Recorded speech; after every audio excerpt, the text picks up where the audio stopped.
السلام عليكم، ازيكم يا حبايبي؟ عاملين ايه؟ لكل محب عالم الابراج والفلك والارقام تحيه طيبه من قناه البيت البسيط مع فاطمه محمود. معنا النهارده استبشارات لبرج الاسد من ملكه الفلك.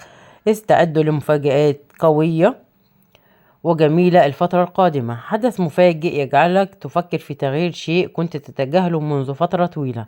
اتصال غير متوقع يحمل لك سؤالا عن شيء كنت تظن أنك تخلصت منه. شخص ما سيعيد لك معروفا قديما وربما بطريقة مدهشة. انتبه إلى يدك، قد تواجه خدشا بسيطا أو إصابة صغيرة عابرة. لقاء سريع أو دعوة على كوب قهوة قد تكشف لك أمورا جديدة عن شخص قريب منك. إشارات من جسدك، تعب في الأذن أو ضغط خفيف في الرأس، خلي بالك من صحتك.